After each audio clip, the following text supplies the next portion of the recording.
Good evening, everyone. My name is Amer, and I'm here to have a bit of a look with you on the gadgets got wild. As Steve mentioned, that everybody of us now has at least 2 or 3 connected devices at home. It could be a smart toaster that you could ask to heat your bread when you wake up for breakfast to be ready. Or it could be your smart fridge that does the shopping for you when it's empty. Or it could be a garage that opens and closes once it senses from your car or it's from your phone, etc. But we all have to admit it, we have IoT at home. You like it or not, our houses are getting smarter. Who am I? So my name is Amer, as I said, co-founder of Leo CyberSec. We are a UK-based cybersecurity provider. Now we are MSP shifting to SaaS.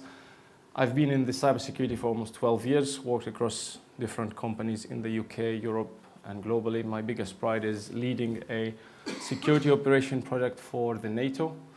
Myself, I'm a mentor and a trainer for different organizations between the US, in UK universities, and in Dubai. I've got a bunch of certificates. I forget to renew them, but they are still there. And I have a few degrees that I'm proud of. That's my QR there. If you'd like to get in touch, please do. I've done some offensive work, but the reason behind today's presentation is that in Leo CyberSec, we are building Security Operations Center as a service, or a SOC as a service.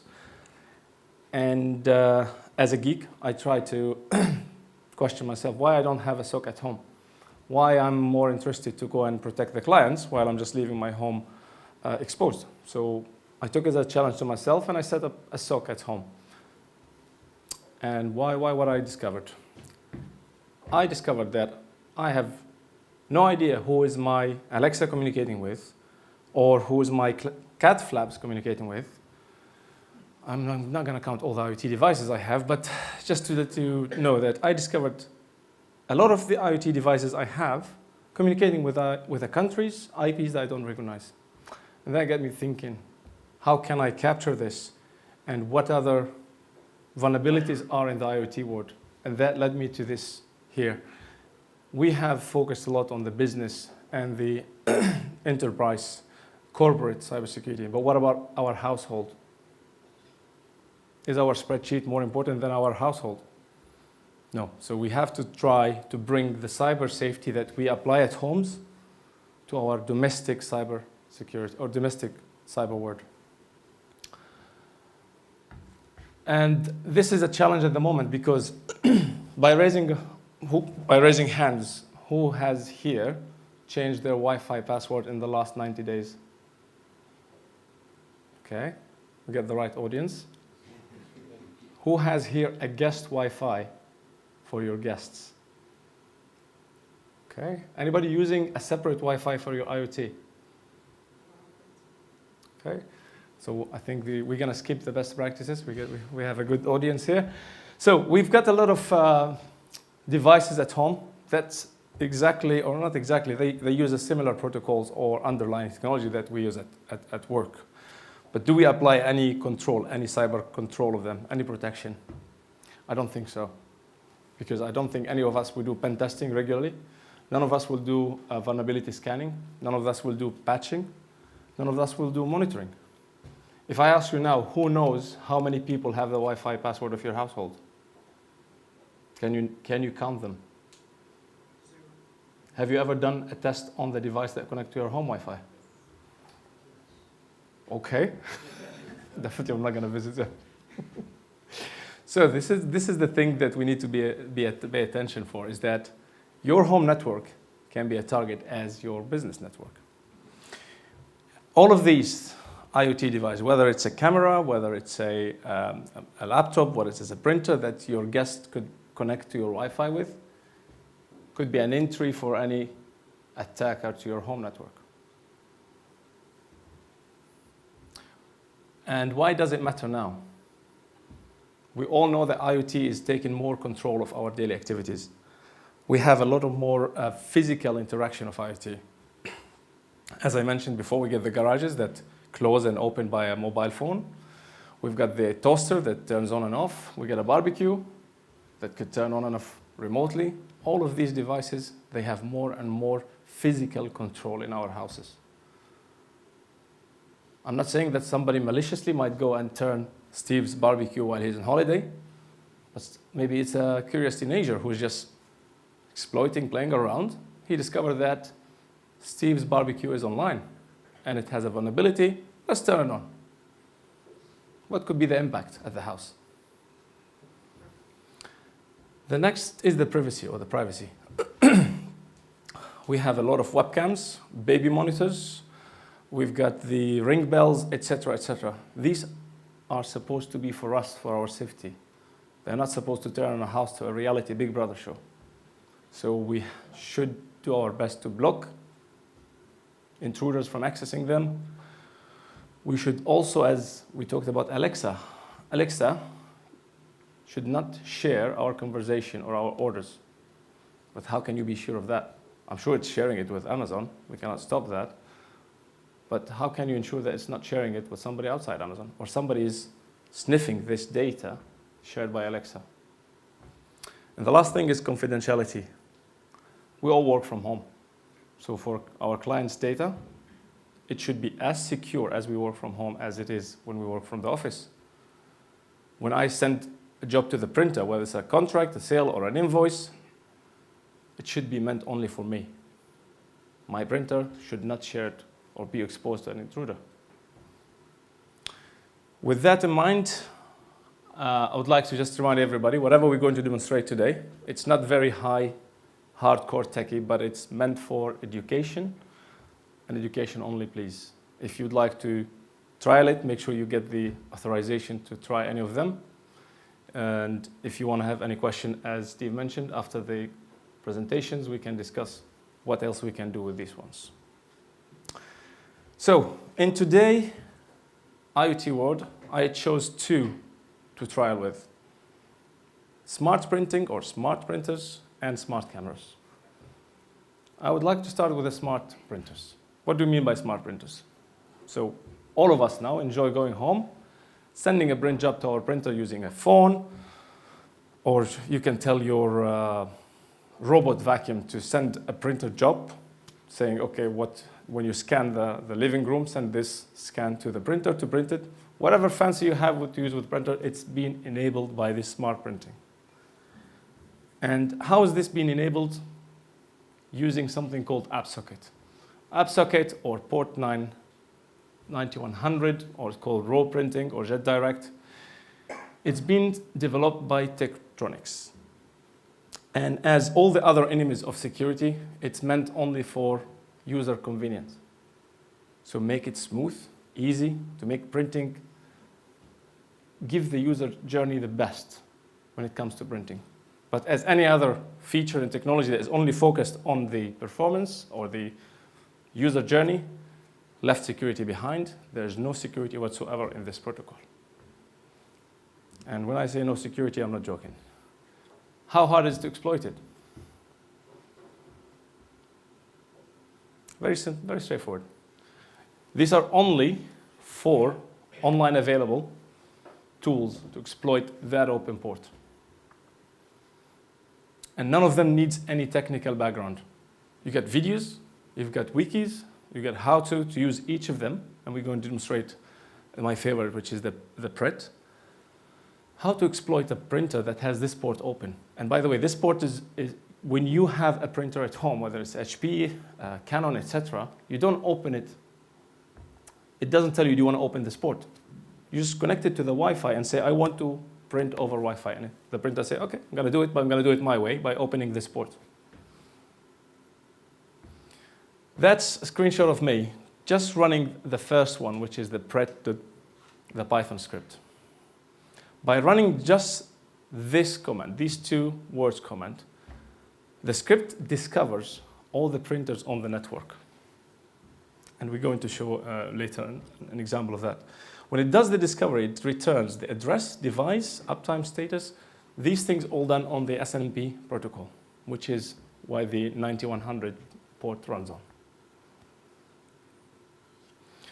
And if you think that we don't have a lot of these printers online available, rethink again. So Who here is familiar with Shodan? Okay, so Shodan is like the Google of connected devices.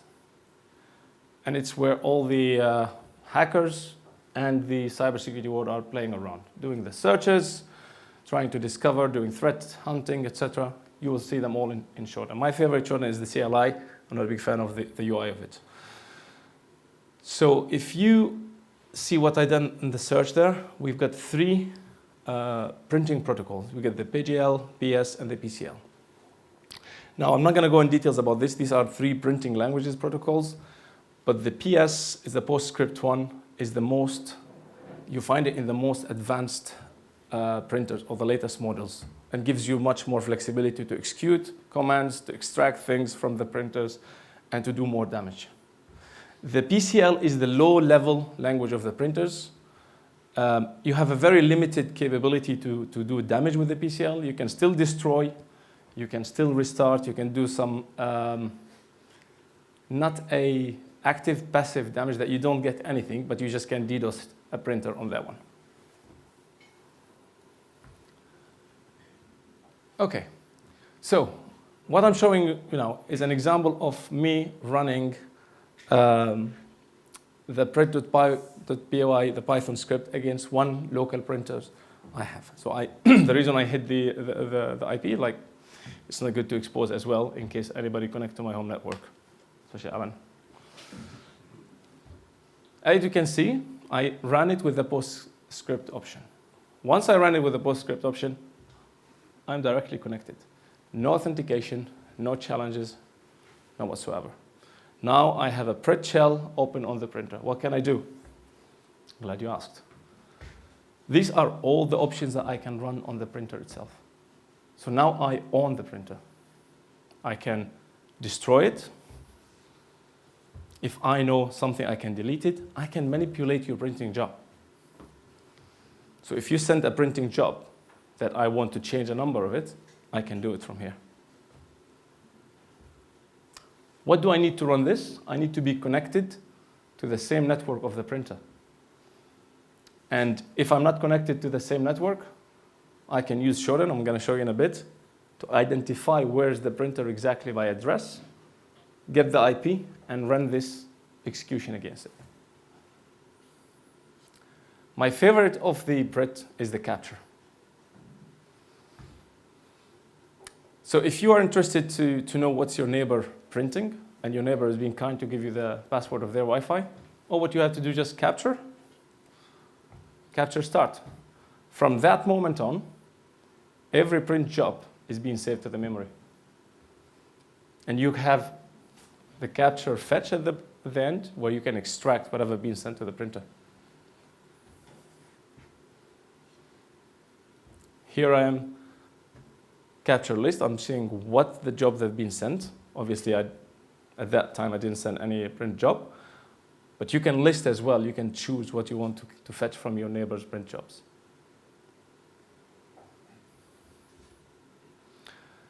To make your life easy, there's actually a wiki about it. There's like a hacking printers wiki. And somebody did the homework for all of us. So if you discover a printer and you think, okay, is this printer vulnerable to this exploit? You can see multiple tables of these online available to show you if your printer is vulnerable to this. And on the right is the full command list for the exploit using print.py, whether you are using the PGL or the PS or the PCL. As you can see, the PCL is the most limited one. So if you have an old printer which has a cartridge system with a PCL, okay, you might be poor, but you are lucky because it's not exploitable. Okay, so now we're going to demonstrate. And what I would like to say here, it's very hard to, yeah, I get it right, I get it, okay. Okay. So when I first came in, I did a scan of the network to make sure there's no printer connected. I can run this scan again just to assure you.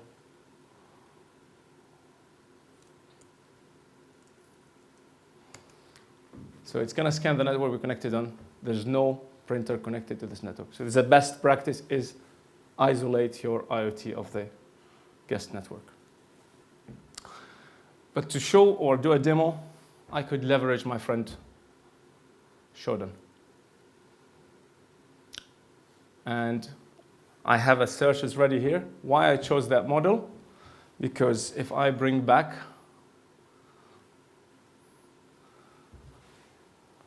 this number, 4200 and 4250, 4240. So it's one of the 4240 is from this series. So I know this model exactly. So to do that, I used Shodan search, and I say, grab that model for me.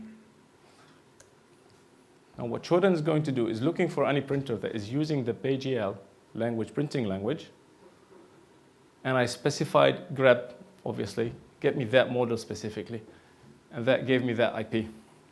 Now how can I leverage, or how can I execute the attack against this printer? As simple as this. So I can choose the language PGL. I'm connected.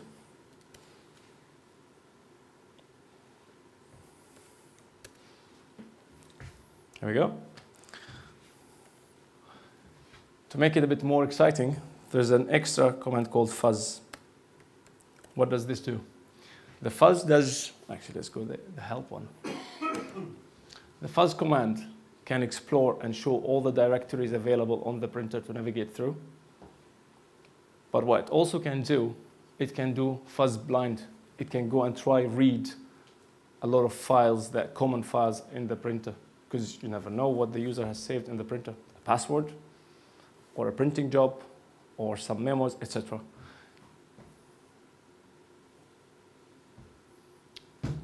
Now, capture. It's very hard to print when you don't see it. Capture is not supported in the PGL, but it's supported in the PostScript language. So if I switch to the PostScript language and I run capture,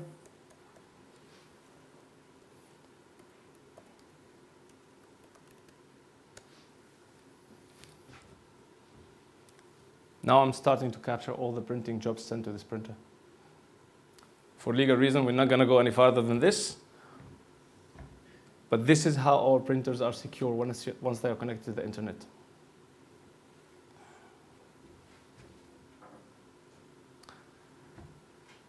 Now we're going to move to so we're done with the demo. We're going to move to the webcams. As we agreed, we're going to take the questions at the end. But now we're going to a bit more scary gadget that we have at home. The webcams that we have at home, whether it's a pet cam, whether it's a baby monitor, whether it's a Ring door, etc., are meant for us to view the security of our house or to view it when we're outside. And this is all thanks to a very, very handy protocol. It's called the real-time streaming protocol, where you can just stream what's going on from your camera to your laptop, to your mobile. But this nifty guy is not only doing this. It could be the reason why your household turning into the reality show of the neighborhood.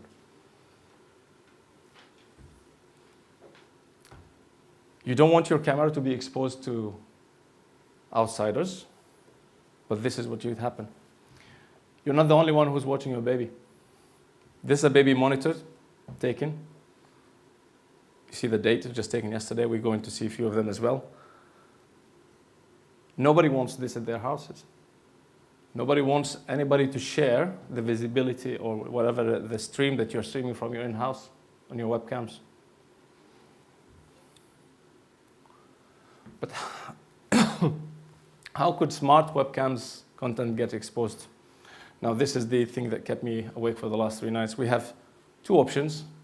We've got the hard way. When I talk about the hard way, it's meticulously planned exploit. And here I mentioned 3 3 models of cameras that I've been working, or I have at home and been working on. Each of them has a different style of exploit. So the Wiz version 2, it has a problematic firmware upgrade process. You can upgrade the firmware using the SD card. So what would happen is you purchase a camera version 2 from Amazon or eBay. You get your SD card.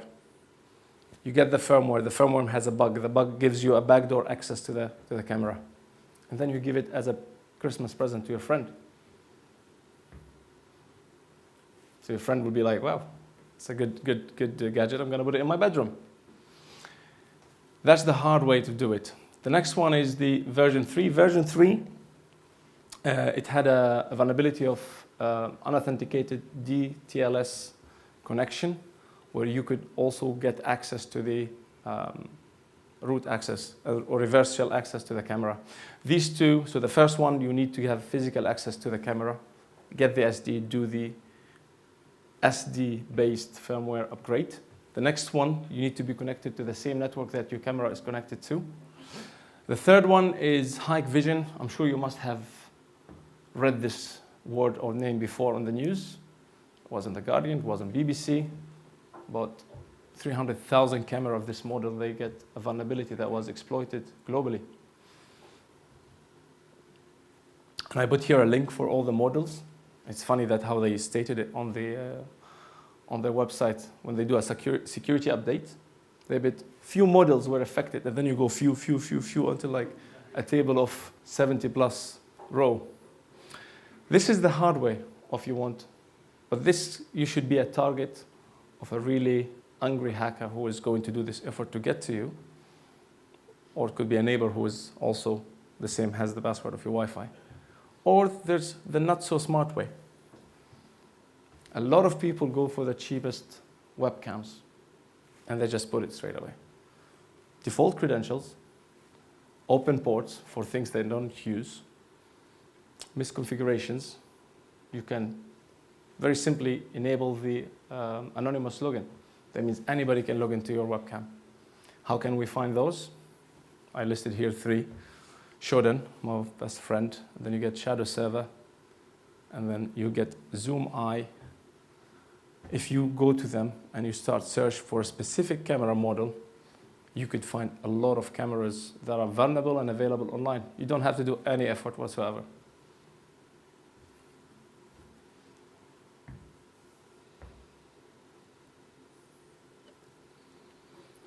From this one, I'm showing here at the end of the hack how we managed to get the reverse shell to the cam. It wasn't that very complex. And from that one, I'm showing you how many cameras they have this defect. So we talked about the RTSP protocol before. RTSP protocol, it has an attribute. It says has screenshot true enabled. What does that mean? That means your camera is taking screenshots every 2 minutes. And these screenshots are publicly available, by the way. We're going to look for a few of them to show you how many of these cameras are available. And we only have 52,000 of these online for people to see your bedroom. Okay, we're going to just do the demo for now.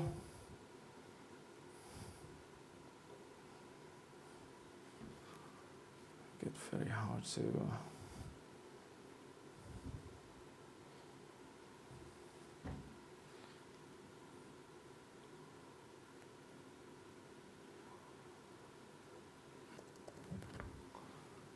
Hopefully I don't have any misspelling. Yep. And here we go. These are live screenshots taken with dates. These are real cameras. And the good thing with Shodan, you can really filter it to the map, to the exact address. So if you want to see a... let's filter it from here.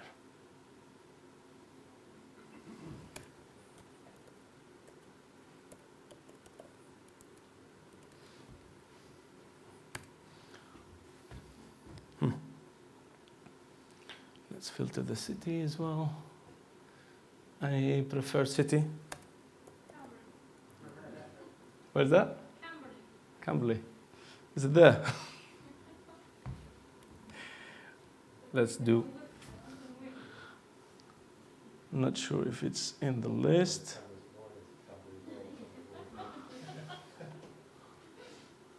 Might not be recognized by Shodan as a city, sorry.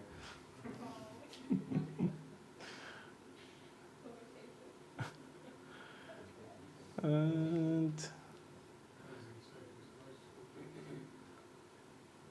sorry. Okay, let's pick up Sheffield. Anybody from Sheffield here? No? Okay, should we change it? If you recognize anything, let me know straight away. Okay, so it's not too much of exposed here. Okay, somebody managed to get to this camera before us. Okay, so it's just going to be back door. So this is the back door of. If you look for this IP, we can pinpoint it to the street, but yeah. And I'm just looking at IP camera. That's some here. Okay, that's somebody sharing their inside house for the public, doing some shows. So if you can get to the camera, this is what I'm talking about. This you can change the frequency of this screenshot. You can make this screenshot happen. I think it depends on the camera model, but you can change the frequency of this screenshot. That means you will have a bit of delay, but you can open your screen on that camera, record every half a minute or 1 minute what's going on in that house. And it gets more scarier.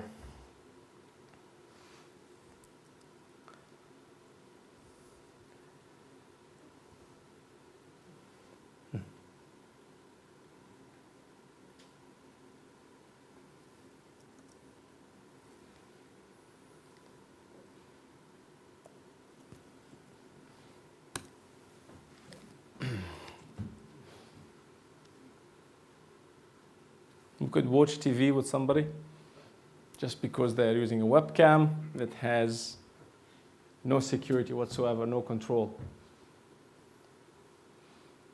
Few options you will see now. I think we might end up on a baby monitor. Just, again, we're not doing anything wrong. I'm not exploiting anything. It's just they have these publicly open, which I wish we can tell them.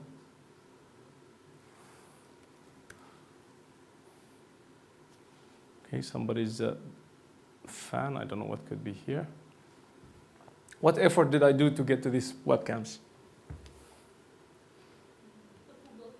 Effortless. So why would somebody, let's reverse it again. Would you put a camera in your living room and go share it on your Facebook or Instagram? Hey guys, there's a live stream for my bedroom. You will not do it intentionally, but by placing a cheap webcam or accepting a webcam as a Christmas present from a dodgy friend, you end up turning your household into a Big Brother reality show.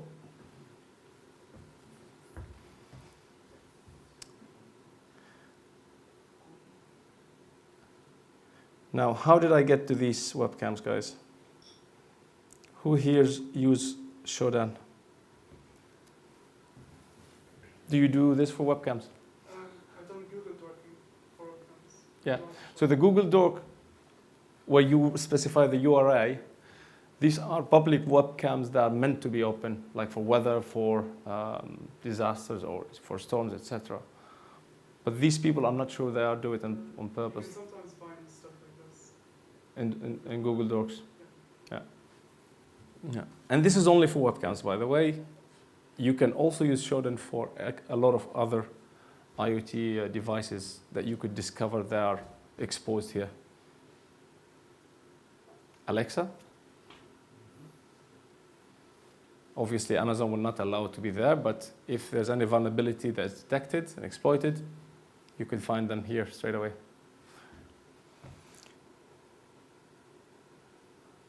I think I'm going to this last one.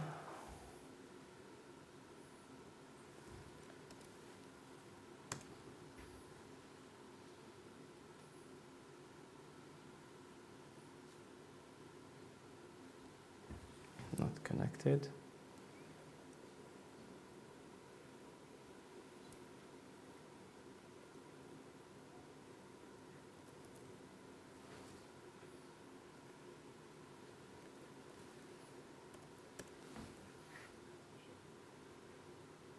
Okay, that's actually not a bad view. One more thing I forgot to also to mention. So these ones I found them on Shodan by doing some search on the RTSP protocol and looking for a specific model of cameras. You found these URLs. There's another nice tools. I think I have it here somewhere. Yeah, that's the one, which is called Camerada. So Camerada is a very recent webcam exploit tool. Obviously, I ran it against the network here. Nothing came up. But I ran it in a few coffee shops or places. Things came up. How complex to run this?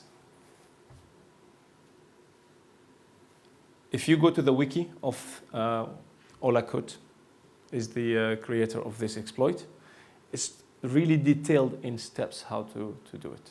And if you don't know how to install Docker, ChatGPT will help you to install Docker. So if you are a curious teenager and you install this, you connect to the cafe that next door, or you connect to any public Wi-Fi, you could literally get to all the cameras there.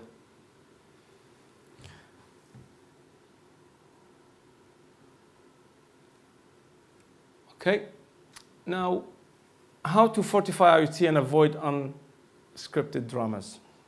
This is what we talked at the start, and I think I got a great answer from majority of you guys that a lot of people here are doing the right things. Is use guest Wi-Fi. If your router supports guest Wi-Fi, just give your guests the guest Wi-Fi credentials.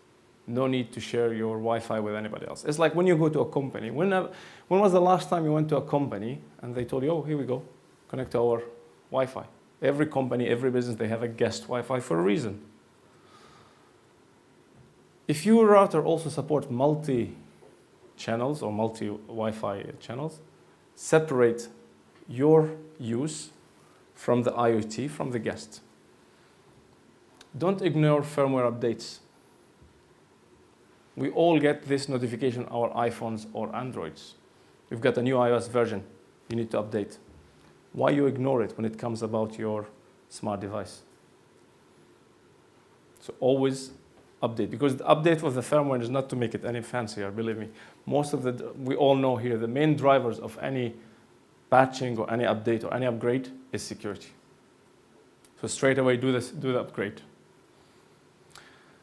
If you know how to get to your router admin page, from time to time have a look to see the connected devices. If there's any device you don't recognize, it's worth checking, disconnecting.